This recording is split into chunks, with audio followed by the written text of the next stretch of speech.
let's start with increases. So if the number of students went up, how can we express this? Well, it's very easy. You could use verbs, and I'm going to present all of these verbs in the past tense, assuming that the data has been collected. And remember, the past tense is the tense that you will be using mostly in your writing.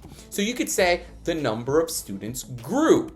You could say the number of students increased. The number of students rose. The number of students climbed, went up, or even rocketed. Right? So you see, we've already determined what the subject is. So the subject has been identified here. We'll highlight it in green. And then following this, we're going to mention our verb. So in this case, I'm going to say the number of students grew. Okay? So as you can see, my verb, I'm going to highlight the verb phrase in this color. But remember, sometimes it's more than one word. So for example, went up. That's why we refer to it as a verb phrase. So instead of saying the number of students grew, you could say the number of students went up, right?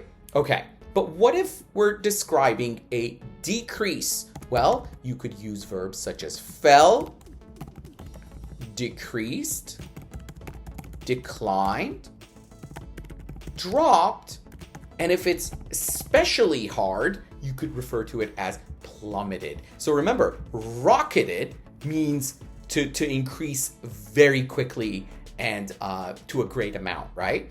But then the opposite would be plummeted, which means to fall very suddenly and to fall to a very considerable degree.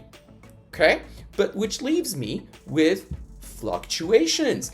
How could we mention fluctuations? Well, there's a verb, fluctuated. So you could say the number of students fluctuated. I'm going to write a few more examples here for you to see. So here's the second one, and this time we're going to describe a decrease. So I'm going to go with went down or decreased. And what about fluctuation? Once again, I'll show you. So you could say the number of students fluctuated, right? Same structure, nothing really fancy here. Now, another way you could describe changes is by describing what we call proportional changes. So let's say I have witnessed an increase from 20% to 40%. So it's twice the amount, isn't it? What verbs could we possibly use to describe this? Well, you could say it doubled. So when something goes from 20% to 40%, it has doubled. If it goes from 30% to 90%, then it's tripled. If it goes down from 50% to 25%, it has halved. And you could also use, for example, a structure like decrease to, and then you need some kind of fraction here. And by fraction, I mean a third, maybe a quarter, or a fifth, right? Just a few common examples. So you could say it decreased to a third. So if it was 90%, it decreased to 30%. It decreased to a third. It decreased to a quarter. If it was like 100, it went down to 25. Or a fifth, right? So you get the idea.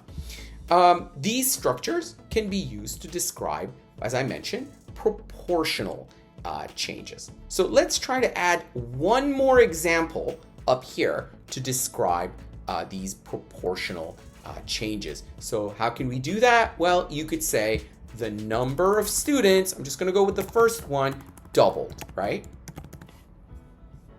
So we have all of our verbs very neatly classified here and broken down into categories based on what kind of change they are describing.